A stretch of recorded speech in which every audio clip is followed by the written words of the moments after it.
Initially, I thought it was a joke because I heard from my receptionist that there was this company that they wanted to rent the entire hotel for 12 months, every single room booked. And it's not very often you get a phone call like that. So I actually called the company myself. And yes, in fact, that is what it was. And it was a company trying to source hotels for the asylum seekers or the refugees that are coming in, on the boats or by various different means. Tintagel is the historic birthplace of King Arthur.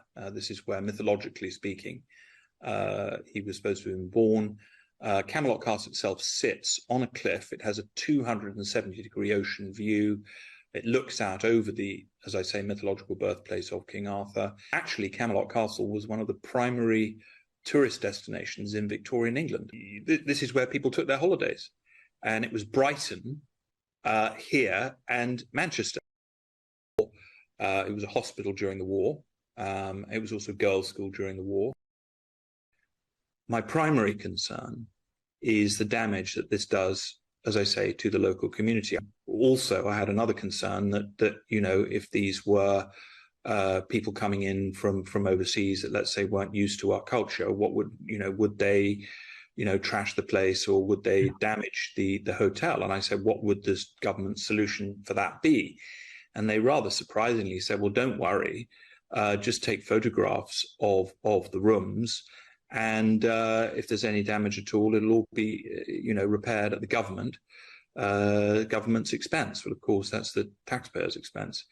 The other thing that was shocking to me, absolutely shocking, is I said, well, what would you need the same staffing levels? They said, oh, no, don't worry.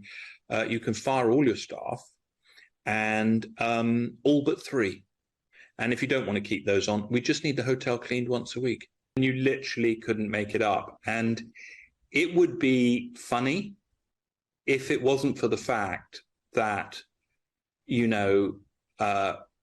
a lot of elderly people around here are seriously worried about their bills.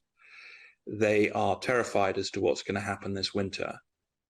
And surely that is where money should be being spent, is to give such people relief.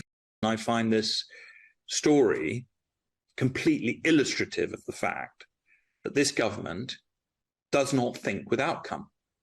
It just is solving the problem of the moment. And it's almost like they pick up Twitter in the morning, look at what is getting the most attention, and come up with a wacky policy to solve the problem of the tweet of the day. And that is no way to govern. Personally, I'm of the view that the boat should be turned around, and the Navy should be defending our island.